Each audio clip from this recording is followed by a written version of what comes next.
حضرت آدم علیہ السلام، حضرت شیس علیہ السلام وغیرہ شروع کے جو پیغمبر تھے ان لوگوں کے پاس کہ کھانا ایسا پکانا ہے، یہ چیزیں استعمال کرنا ہے.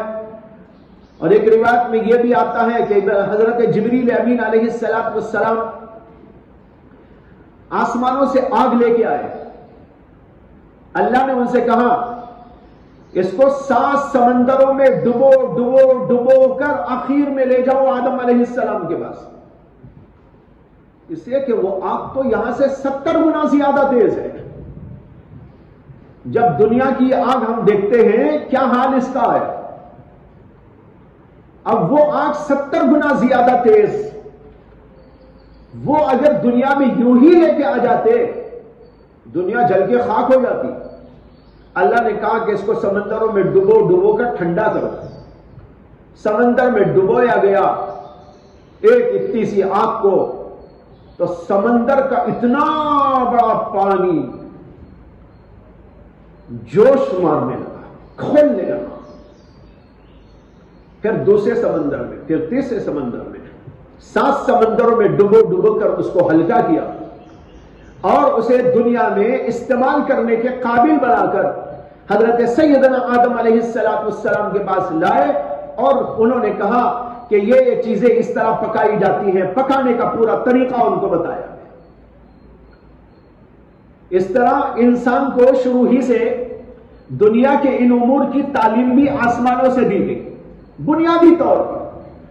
اسی لیے شروع میں جو پیغمبروں پر وحی آتی تھی وہ وحی تکوینی تھی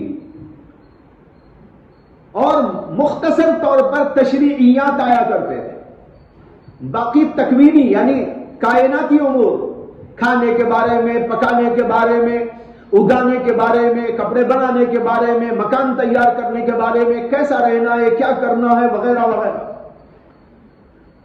آپ لوگوں میں سے ہو سکتا ہے اسکول میں بھی پڑھنے والے کچھ لوگ ہوں گے اور انہوں نے اسکول میں ہسٹری کا سبق پڑھا ہوگا، تو اس کے اندر ایک بات پڑھائی جاتی ہے.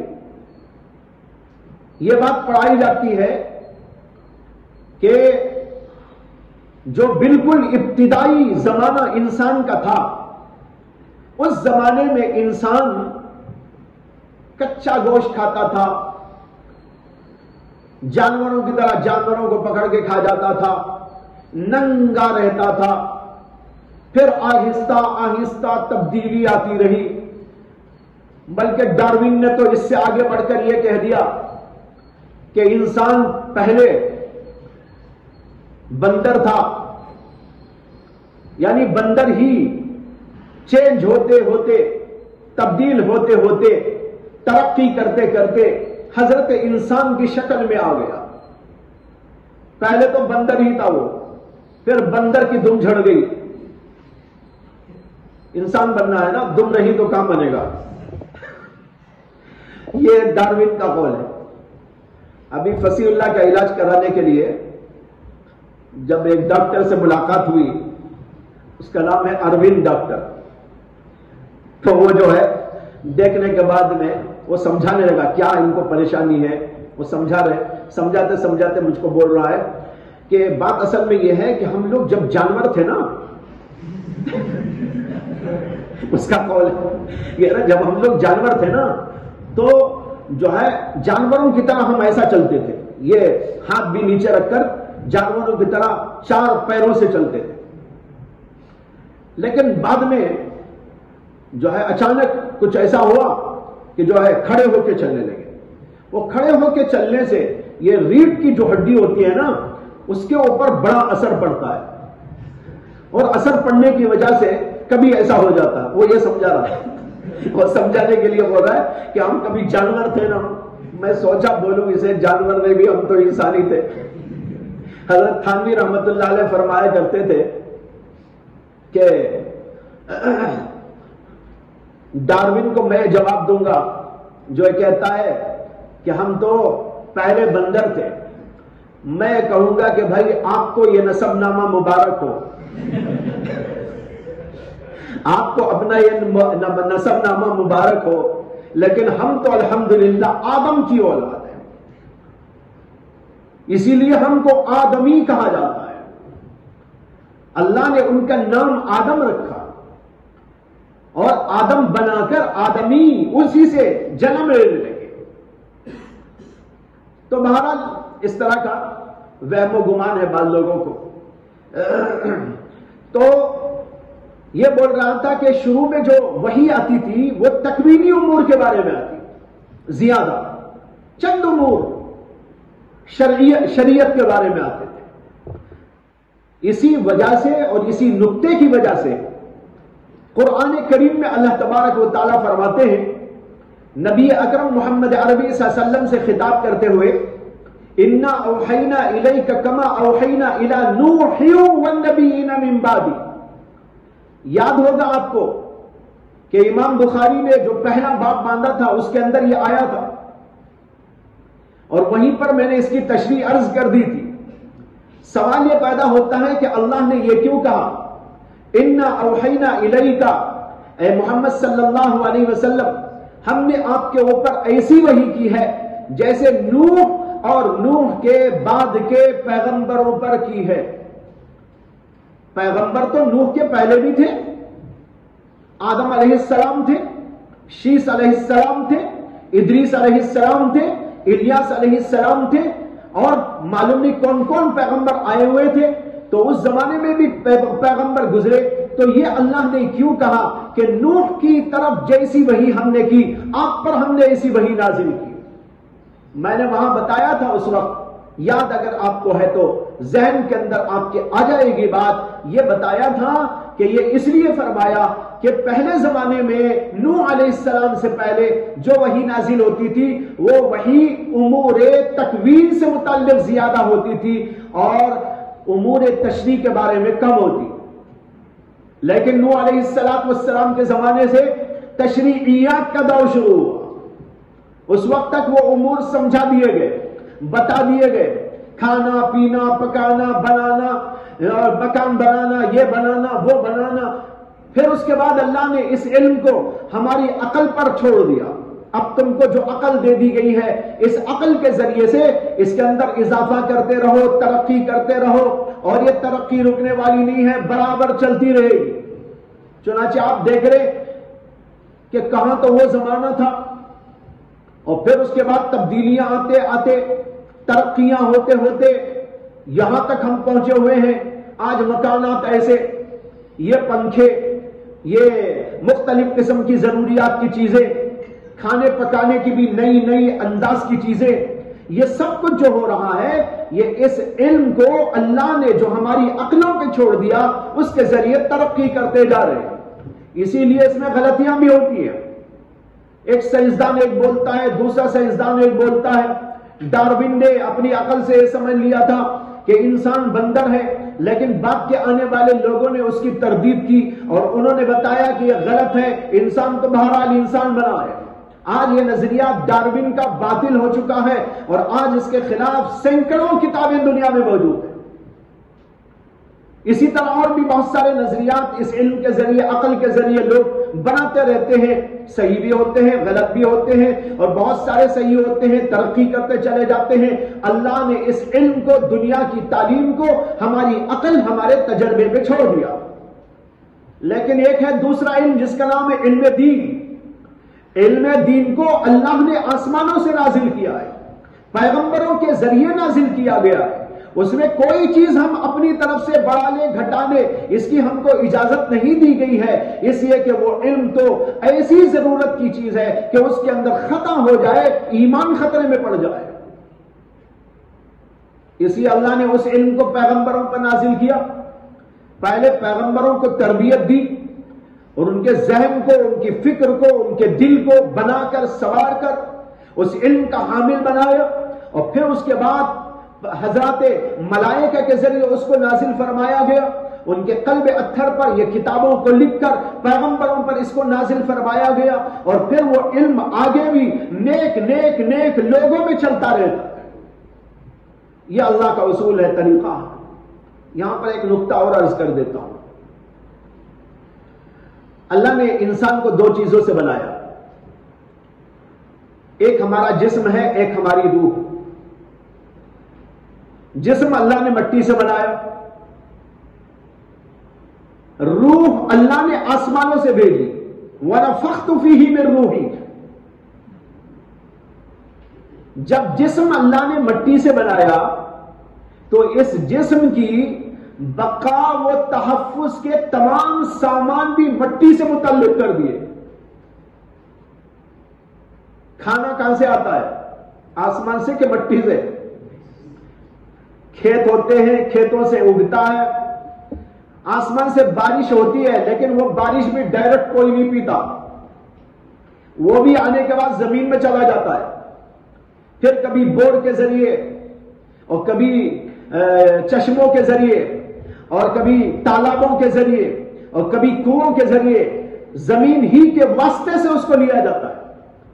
تو دیکھو اللہ نے انسان کے جسم کو مٹی سے بنایا تو اس کے جسم کے تحفظ اور بقا اور اس کی ضروریات کا تمام سامان بھی مٹی سے متعلق کر دیا۔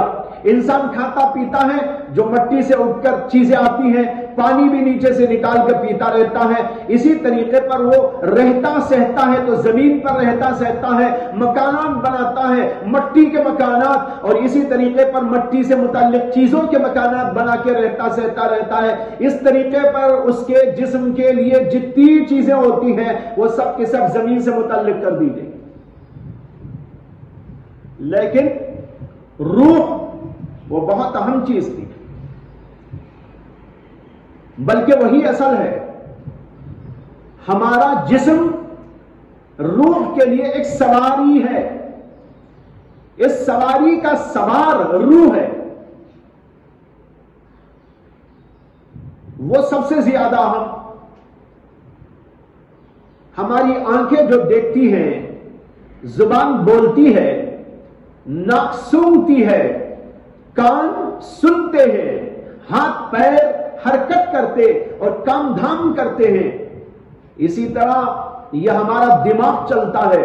یہ ساری کے ساری چیزیں روح کی وجہ سے کام کرتی ہیں۔ اگر روح نہ ہو پھر آنکھ دیکھے گی، کان سنیں گے، ہاتھ پیر کام کریں گے، ظاہر بات ہے روح نکل جائے گی تو سب موجود ہے لیکن پھر بھی کوئی کام نہیں کر رہا ہے۔ جیسے آپ نے لطیفہ سنا ہو کہ ایک جگہ ایک آدمی کا انتقال ہو گیا، اب اس کو ہلا رہے، اٹھانے کی کوشش کر رہے، متوجہ کر رہے، لیکن نہ ہلتا ہے، نہ بولتا ہے، نہ دیکھتا ہے، نہ سنتا ہے۔ گھر والے پریشان ہوئے، ڈاکٹر کو بلا کے لائے اور ڈاکٹر سے کہا کہ ڈاکٹر صاحب سب ٹھیک ہے، یہ بولتا کیوں نہیں ہے، یہ سنتا کیوں نہیں ہے، ہم اٹھا رہے اٹھتا نہیں ہے، کچھ نہیں کرتا ہے، ذرا دیکھیے کیا ہو گیا اس کو۔ ڈاکٹر نے اس کو دیکھا، اپنے ہاتھ سے بھی دیکھا، اپنے اوزار سے بھی دیکھا، دیکھنے کے بعد کہا نہیں بھائی یہ تو سب ٹھیک ہے، بالکل کچھ نہیں ہوا اسے، آنکھیں ٹھیک ہیں، کان بھی ٹھیک ہے، زبان بھی ٹھیک ہے، ہاتھ پیر بھی بالکل ٹھیک ہے، سب ٹھیک ہے، ایک ذرا سی بات ہو گئی ہے، وہ یہ ہے کہ روح نکل گئی۔ ایک ذرا سی بات ہو گئی ہے، وہ یہ ہے کہ روح نکل گئی ہے۔ اب بتاؤ کہ وہ ذرا سی جو بات ہوئی وہ کتنی بڑی بات ہے؟ وہ اتنی بڑی بات ہے کہ اس کی وجہ سے انسان ختم ہو گیا۔ اب آنکھیں سامنے ہیں، دیکھنے کی طاقت نہیں، کان موجود ہے، سن نہیں سکتے، ناک موجود ہے، سن نہیں سکتی، اسی طرح تمام اعضاء موجود ہیں لیکن کوئی عضو کام نہیں کرتا، اس لیے کہ روح نکل گئی۔ معلوم ہوا کہ روح اصل ہے، یہ اس کی سواری ہے۔ جب یہ بات معلوم ہوئی تو اب سمجھیے کہ اللہ نے ہمارے جسم کے بقا کے لیے، تحفظ کے لیے اور جو ہے اس کی دلچسپیوں کو برقرار رکھنے کے لیے، ان سب چیزوں کے لیے بہت ساری چیزیں دنیا میں بنا کر ایک نظام مٹی سے متعلق کر کے ہم کو دے دیا، کھانے کا، پینے کا، رہائش کا، کپڑوں کا، لتوں کا، اس کا اور اس کا۔ تو پھر سوال یہ ہے کہ اللہ نے روح کے لیے کیا بنایا؟ روح تو سب سے اہم ہے، اس کے برقرار رکھنے کے لیے اس کو غذا کیا، اس کی دوا کیا، اس کی تزئین کیا، اس کی تحسین کیا، اس کی زیب و زینت کیا، اس کی خوشنودیاں کیا، اس کے اندر کمالات کیا، اس کے اندر خوبیاں کیا، اس کے لیے اللہ نے کیا رکھا، اس کا سامان اللہ نے کہاں بنایا، کیا بنایا۔ میں نے کہا کہ جسم مٹی سے بنایا، مٹی سے متعلق یہ ساری چیزیں رکھ دی، روح آسمانوں سے آئی، اللہ نے اس کا نظام بھی آسمانوں سے قائم کر کر پیغمبروں کو بھیجا اور پیغمبروں پر وحی نازل کر کے روح کی غذا کا سامان رکھا، قرآن کی تلاوت، نماز، روزہ، حج، زکوٰۃ، ذکر، فکر، مراقبہ اور یہ تمام کی تمام عبادتیں اور نیکیاں۔ یہ اسی طرح اخلاقیات کا باب ہے، اخلاق یہ پیدا ہو، اللہ کی محبت ہو، اللہ سے تعلق ہو، اللہ کا خوف ہو، خشیت ہو، انابت اللہ ہو، آخرت کی فکر و طلب ہو، یہ خوبیاں اور کمالات انسان میں جمع ہو۔ یہ ہے ہماری روح کے لیے غذا بھی، دوا بھی، ضرورت کی چیزیں اور اس کی زیب و زینت اور اس کے اندر کے کمالات اور اس کے اندر کی خوبیاں، یہ سب چیزیں جب انسان کی روح کو ملتی ہے، انسان کی روح تر و تازہ رہتی ہے اور انسان کی روح چمکتی دمکتی رہتی ہے اور اس کے اندر حسن و خوبصورتی کا بقا ہوتا ہے، وہ تر و تازگی اپنے اندر محسوس کرتی ہے۔ اگر اس کو نماز نہ ملے، روزہ نہ ملے، تلاوت نہ ملے، ذکر نہ ملے، اللہ کی طرف رجوع نہ ملے، اللہ سے تعلق نہ ملے، اللہ کی محبت نہ ملے، خوف آخرت نہ ملے، اللہ کا خوف نہ ملے، خشیت و تقوی نہ ملے، انابت اور خشوع نہ ملے، تو سمجھو کہ وہ روح مردہ ہو چکی ہے۔ جیسے کہ اگر آپ نے کھانا نہیں دیا آپ کے جسم کو، مر جائے گا، پہلے تو سوکھ جائے گا، ڈھیلا پڑ جائے گا، اعضاء جواب دینے لگیں گے، قوت و طاقت ختم ہو جائے گی، زندہ رہتے ہوئے بھی آنکھ کام نہیں کرے گی، آنکھ کھولے گا تو اندھیرا اندھیرا معلوم ہوگا، کھانا 2-4 دن نہ کھا کے دیکھو آنکھوں پہ اندھیرا چھا جاتا ہے، پانی نہ پی کے دیکھو کیا حالت ہوتی ہے۔ جب آپ اپنے جسم کو غذا اور اس کی ضرورت نہیں دیتے، جسم برباد ہو جاتا ہے، فاسد و خراب ہو جاتا ہے۔ اگر روح کی غذا نہ دی جائے علم دین کے ذریعے سے، قرآن و حدیث کی روشنی میں، تو پھر وہ روح بھی باطل ہو کر مردوں میں شامل ہو جاتی ہے۔ یہ ہے وہ علم۔ امام شافعی رحمت اللہ علیہ کا ارشاد گرامی ہے کہ انہوں نے فرمایا العلم علمان، علم الادیان و علم الابدان۔ امام شافعی کا مقولہ ہے، بہت سے بزرگوں نے اس کو نقل کیا ہے۔ العلم علمان، علم الادیان و علم الابدان۔ علم 2 قسم کا ہوتا ہے، ایک علم دین کا علم، علم الادیان، اور دوسرا علم علم الابدان، جسم کا علم۔ یہ جتنا علم آپ دنیا میں دیکھتے ہیں، جو اسکولوں میں پڑھتے ہیں، پڑھاتے ہیں، کالجوں میں پڑھتے ہیں، پڑھاتے ہیں، یونیورسٹیوں میں جس کا درس ہوتا ہے، اس علم کا منشا صرف بدن ہی بدن ہے، بدن کے علاوہ روح کو کوئی غذا اس میں نہیں ہے۔ انجینئر بنا کیا کرتا ہے؟ مکان بناتا ہے۔ مکان کس کے لیے؟ روح کے لیے کیا جسم کے لیے؟ پنکھے بنا کے رکھ دیے گئے ہیں، ہوا آ رہی ہے، یہ ہوا میرے جسم کے لیے ہے کہ روح کے لیے؟ پلین بنانے والوں نے پڑھ پڑھ کر پلین بنایا، بڑی ڈگریاں لے لے کر پلین بنائی۔ ان انجینئروں نے جو پلین بنائی کس کے لیے بنائی؟ ہماری روح کی سواری ہے وہ، یا ہمارے جسموں کے لیے؟ جوتیاں بنتی ہیں، نئے نئے ڈیزائن کی جوتیاں، چپل، ہمارے جسم کے لیے جوتے بنتے ہیں یا ہماری روح کے لیے بنتے ہیں؟ کپڑے بنتے ہیں، بہترین بنتے ہیں اور بڑے نفیس بنتے ہیں، عجیب عجیب ڈیزائن کے بنتے ہیں، یہ جسم کے لیے بنتے ہیں کپڑے یا روح کے لیے بنتے ہیں؟ میں نے چشمہ لگا رکھا، آپ میں سے بھی بہت سے لوگوں نے لگا رکھا، لیکن یہ چشمہ میری روح کے لیے لگایا ہوں یا میری آنکھوں کے لیے لگایا ہوں، میرے جسم کے لیے لگایا ہوں یا میری روح کے لیے اس میں کوئی سامان ہے؟ یہ سب مثالیں ہیں آپ کے غور و فکر کے لیے۔ میں نے تو 2-4 باتیں کہی، آپ غور کرو۔ کرسیاں رکھی ہوئی ہے سامنے، کرسی آپ کے روح کے لیے بنائی گئی ہے یا آپ کے جسم کے لیے بنائی گئی؟ یہ ٹیبل آپ نے سامنے رکھا ہے، یہ آپ نے اپنے روح کے لیے رکھا ہے یا آپ کے جسم کی سہولت کے لیے رکھا ہے؟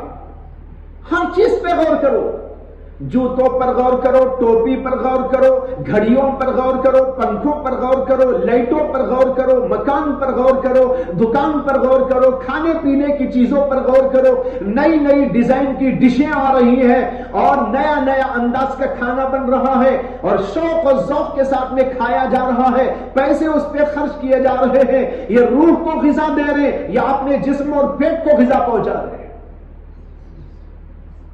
بے شمار مثالیں آپ کو ملے گی۔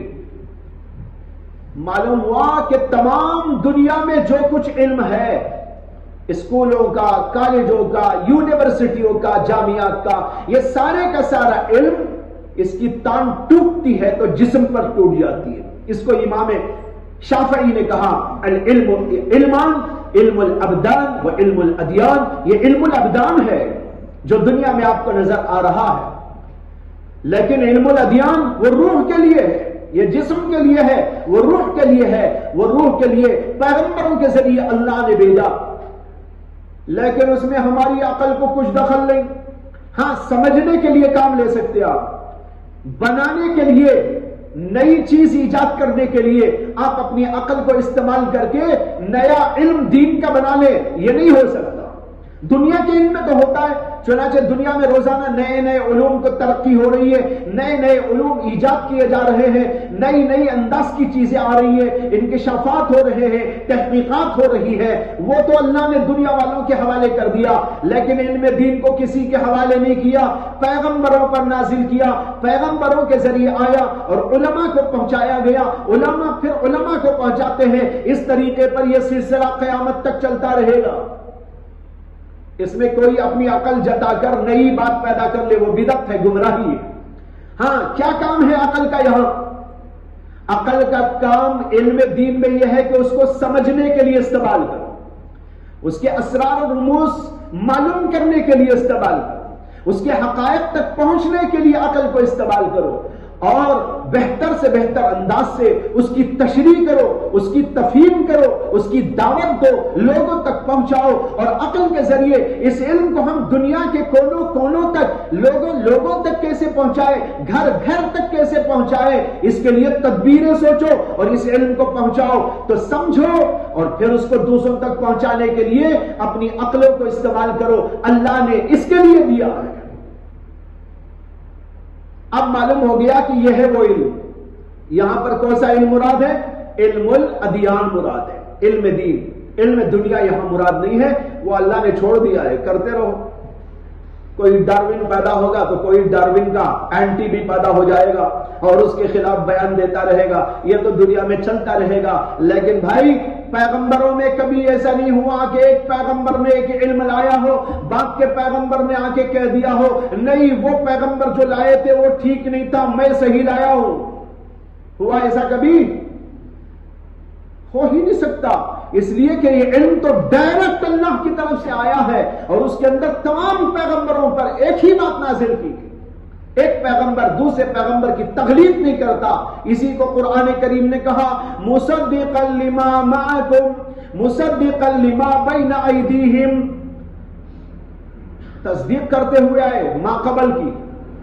ہر بات کا پیغمبر پہلے پیغمبر کی تصدیق کرتا آیا، ہاں وہ پیغمبر تھے، ہاں وہ بہت اللہ کے بڑے پیغمبر آئے تھے، ان کی باتوں کو جو لینے والے تھے وہ اپنی جگہ پر صحیح تھے، اب مجھے اللہ نے پیغمبری کا عہدہ دے کر بھیجا، میں بھی پیغام لایا۔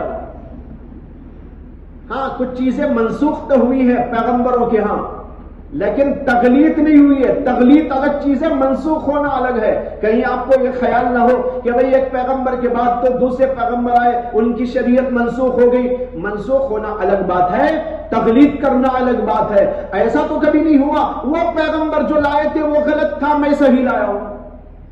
اب یہاں دیکھو، ڈارون نے جو کہا اس کی تغلیط بے شمار لوگ آج کر رہے، وہ جھوٹا ہے، غلط ہے۔ کبھی ایسا ہوا کہ دنیا میں کسی پیغمبر نے کسی اور پیغمبر کو جھوٹا کہا ہو؟ کسی پیغمبر نے اپنے ماقبل کسی پیغمبر کو جھٹلایا ہو؟ ایسا نہیں ہو سکتا، اس لیے کہ سب ایک دوسرے کی تصدیق کرتے ہوئے آئے۔ یہ علم کے بارے میں کچھ اہم پہلو تھے، اور اس لیے میں نے آپ کے سامنے عرض کیا ہے کہ کبھی ان امور کے اوپر غور کرو۔ آپ کو اس سے ایک جو ہے علم کے بہت سے پہلو ملیں گے اور غور و فکر کرتے ہوئے بے شمار مثالیں آپ کو ملیں گی۔ یہاں پر ایک بات اور عرض کر دو، امام بخاری نے تو آگے باب قائم کیا ہے، باب فضل العلم، علم سے مراد علم دین، علم دین کی فضیلت کا بیان۔ علم دین کی فضیلت قرآن و حدیث میں تو آئی ہی ہے، لیکن میں ایک اور انداز سے عقلی طور پر علم دین کی فضیلت پیش کرتا ہوں۔ ابھی جو تقریر میں نے کی ہے اس سے آپ کو یہ بات معلوم ہوئی کہ جسم ہمارا سواری ہے، اس سواری میں جو سوار ہے وہ ہے روح۔ روح اصل ہے، جسم اس کے لیے سواری کی طرح ہے۔ یہ ایسا ہے جیسے کار اور کار کے اندر بیٹھا ہوا آدمی، کار تو ضرورت کے لیے آدمی استعمال کرتا ہے، وہ اس کے تابع ہے، اصل جو ہے وہ اندر بیٹھا ہوا آدمی ہے۔ یہ بات میں کہہ چکا ہوا۔ دنیا میں بہت سارے لوگ دنیاوی علوم کو بہت فضیلت مآب سمجھتے ہیں اور اس کے مقابلے میں دنیا کے علم کو معمولی دین کے علم کو معمولی سمجھتے ہیں۔ ایسے لوگوں کو سمجھانے کے لیے ایک عقلی طور پر میں مثال دیتا ہوں جو انشاءاللہ بہت واضح طور پر لوگوں کو سمجھ میں آ جائے گی۔ پہلے ایک مثال سمجھو کہ ایک آدمی ہے، کار میں بیٹھا ہوا ہے، کار خراب ہو گئی، کون آئے گا کار کی خرابی کی اصلاح کرنے کے لیے؟ میکینک ہے نا، میکینک آئے گا کار کو ریپیئر کرنے کے لیے۔ کار میں جو بیٹھا ہوا آدمی ہے وہ اگر بیمار ہو گیا تو اس کا علاج کرنے کون آئے گا؟ زور سے بولو، ڈاکٹر آئے گا۔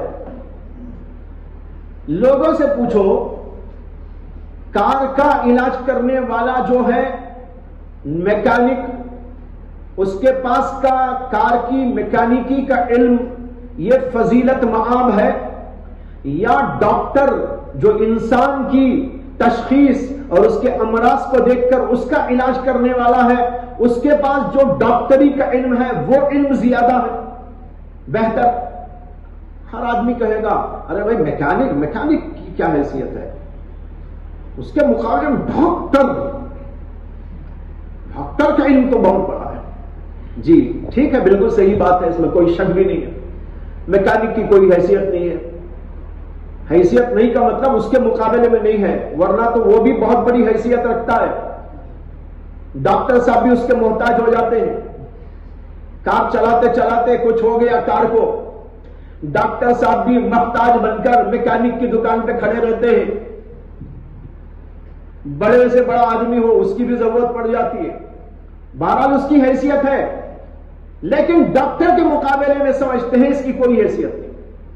ٹھیک، اب سمجھانا یہ ہے ہمارے جسم کو بیماری آ جائے تو کون آتا ہے علاج کرنے؟ ڈاکٹر۔ ہماری روح کو بیماری آ جائے تو کون آتا ہے اصلاح کرنے؟ عالم اور علم دین کا ماہر۔ روح بیمار ہو جائے تو ڈاکٹر کچھ نہیں کر سکتا۔ کسی ڈاکٹر کو پوچھو جو دل کا ڈاکٹر ہو، میرے دل کے اندر غصے کی بیماری ہے، میرے دل کے اندر حسد کی بیماری ہے، میرے دل کے اندر کفر کی بیماری ہے، میرے دل کے اندر شرک کی بیماری ہے، میرے دل کے اندر حسد کی بیماری ہے، ذرا ڈاکٹر صاحب آپ تو ماشاءاللہ ڈاکٹر ہیں، دل کے ڈاکٹر، میرے دل کے ڈاکٹر دل کی اصلاح فرما دیجئے۔ اسے تو سمجھ میں نہیں آئے گا، وہ سوچے کیا بول رہے ہیں؟ آپ کو تو میں دیکھا ہے، کیا بھی تو نہیں ہے نا؟ اسے تو یہ الفاظ بھی سمجھ میں نہیں آئیں گے، علاج کیا کرے گا؟ تو بہرحال میں بول رہا ہوں کار ریپیئر کے موڈ میں آئی تو میکینک آتا ہے، اندر بیٹھا ہوا آدمی بیمار ہو جائے تو ڈاکٹر علاج کرنے آتا ہے۔ یہاں پر ہم کہتے ہیں سواری کا علاج کرنے والا میکینک کوئی حیثیت نہیں رکھتا، جو اندر بیٹھا ہوا آدمی وہ بیمار ہو جائے تو اس کا علاج کرنے والا جو ڈاکٹر آتا ہے وہ بہت بڑا فضیلت مآب ہے۔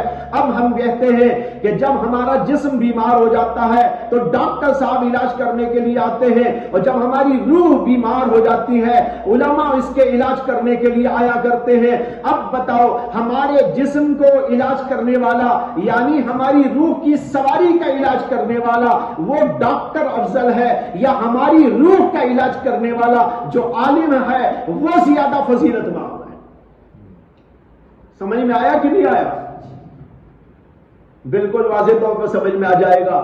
یہ علم ہماری روح کا علاج کرنے والا ہے۔ ڈاکٹر تو جسم کا علاج کرے گا، ہڈیوں کا علاج کرے گا، اور نسوں کا علاج کرے گا، ہاتھ پیر کا علاج کرے گا، بالوں کا علاج کرے گا، چمڑے کا علاج کرے گا، دانتوں کا علاج کرے گا، پیٹ کا علاج کرے گا، معدے کا علاج کرے گا، یہ علاج کرنے والا۔ اور ایک وہ ہے جو ہمارے اندر کی روح کا علاج کرنے والا، یہ عالم دین ہوتا ہے، یہ شیخ المشائخ ہوتا ہے، یہ استاذ الاساتذہ ہوتا ہے، یہ قرآن و حدیث کا ماہر ہوتا ہے، یہ وہ ہوتا ہے جو مفسر ہوتا ہے، جو محدث ہوتا ہے، جو فقیہ ہوتا ہے، جو عظیم اس کا ماہر وہ آدمی آتا ہے۔ اس سے معلوم ہو گیا یہ علاج کرنے والا سارے علوم میں سب سے زیادہ بلند ہے۔